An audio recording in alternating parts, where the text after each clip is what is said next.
بسم اللہ الرحمن الرحیم۔ کائنات کی پیدائش۔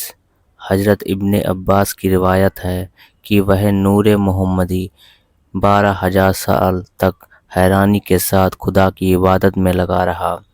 پھر اللہ تعالیٰ نے اس نور سے ایک موتی پیدا کیا۔ اس موتی پر اپنی جلالی نظر ڈالی تو اس روح کے اثر سے وہ موتی پانی پانی ہو گیا، پھر 1000 برس تک بہتا رہا۔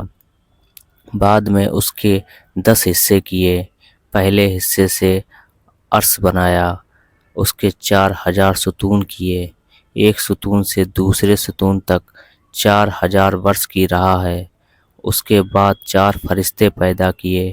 ان کو اللہ کا حکم ہوا کہ عرش کو اٹھا لو۔ انہوں نے بہت زور لگایا مگر نہ اٹھ سکا۔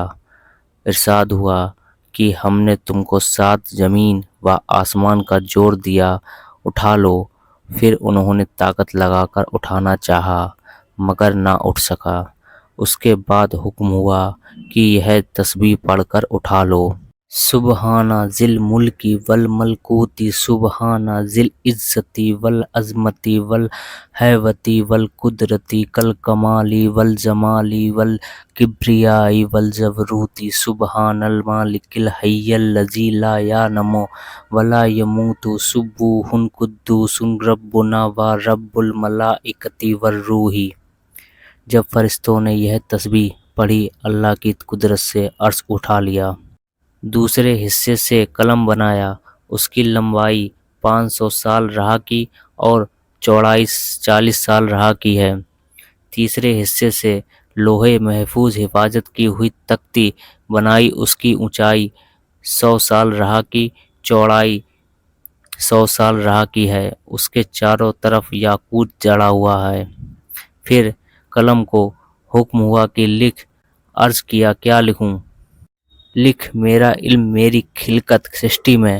عرض کیا شروع کس طرح کروں؟ فرمان ہوا شروع کر بسم اللہ الرحمن الرحیم۔ پھر قلم نے بسم اللہ کو 1000 سال میں پورا کیا۔ اس کے بعد اللہ کا فرمان ہوا دیکھو میں معبود ہوں، میرے علاوہ کوئی عبادت کے لائق نہیں۔ محمد میرے رسول ہیں، جس نے میرے فیصلے پر بھروسہ کیا، میری بھیجی مصیبت پر صبر کیا، میری نعمتوں پر شکر کیا اور میرے حکم پر راضی ہوا، میں اسے صدیق بنا کر اٹھاؤں گا اور قیامت کے دن اسے صدیقوں کے ساتھ اٹھاؤں گا۔ اور جس نے میرے فیصلوں پر بھروسہ نہ کیا، میری بلا پر صبر نہ کیا، میری نعمتوں کا شکر نہ کیا، میرے حکم پر راضی نہ رہا، اسے چاہیے کہ مجھے ہی معبود چنے۔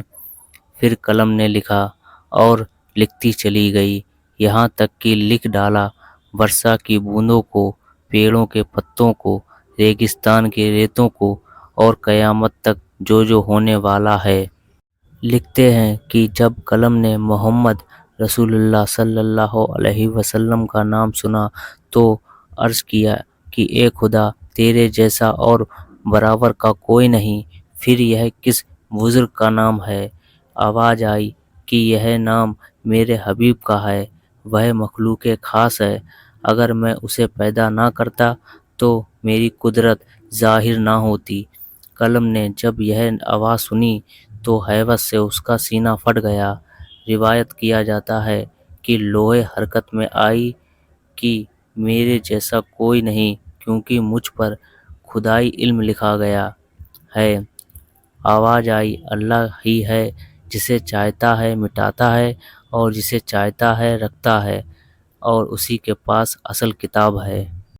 چوتھے حصے سے سورج، پانچویں حصے سے چاند، چھٹے حصے سے جنت، ساتویں حصے سے دوزخ، آٹھویں حصے سے فرشتے، نویں حصے سے کرسی اور 10ویں حصے سے نور محمدی صلی اللہ علیہ وسلم کو پیدا کیا، اور اس نور مبارک کو داہنے طرف عرش کے تسبیح و تقدیس سے مشغول رکھا۔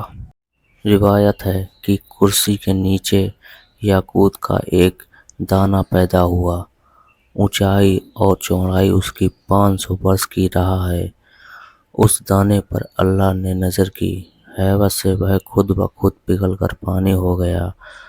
اس کے بعد دکنی اتری ہوا کو پیدا کر کے حکم دیا کہ تم چاروں کونوں پر اس پانی سے موج کرو، آگ نکالو۔ تو اس کی قدرت سے آگ پیدا ہوئی، وہ پانی پر گئی، اس کا دھواں نکل کر کرسی اور پانی کے بیچ میں ہوا پر لٹک گیا۔ اس دھوئیں کو اللہ نے 7 پارہ کیا۔ ایک پارے سے پانی کا آسمان، دوسرے سے تانبے کا آسمان، تیسرے سے لوہے کا آسمان، چوتھے سے چاندی کا آسمان، پانچویں سے سونے کا آسمان، چھٹے سے مروارید کا آسمان اور ساتویں سے یاقوت کا آسمان ہوا۔ ایک آسمان سے دوسرے آسمان کا فاصلہ 500 سال کا راستہ ہے۔ پھر اللہ تعالیٰ نے اپنی قدرت سے اس پانی کے جھاگ سے لال مٹی کی پیٹ پیدا کی۔ اسی جگہ جہاں اب خانہ کعبہ ہے، حضرت جبریل علیہ السلام، حضرت میکائیل علیہ السلام، حضرت اسرافیل علیہ السلام اور عزرائیل علیہ السلام کو حکم ہوا کہ چاروں کونوں میں اس مٹی کو پھیلا دو۔ اس کی پھیلانے سے زمین پیدا ہوئی۔ روایت ہے کہ ایک دن حضرت عبداللہ بن سلام نے حضرت رسول خدا صلی اللہ علیہ وسلم سے عرض کیا، اے اللہ کے رسول، زمین کو کس چیز سے قرار ہے؟ فرمایا، پہاڑ سے۔ زمین اور آسمان کی ہریالی اسی کا سایہ ہے۔ پہاڑ کی اونچائی 500 برس کی رہا ہے اور پہاڑ کے اس پار 7 زمین مسک کی، 7 کفول کی اور 7 چاندی کی۔ 70,000 علم جھنڈے ہیں، ہر علم کے نیچے 70,000 فرشتے ہیں۔ روایت کرنے والے نے پھر عرض کیا، اے اللہ کے رسول، اس کے بعد کیا ہے؟ فرمایا، ایک اجگر ہے، اس کی لمبائی 2000 سال راہ کی ہے۔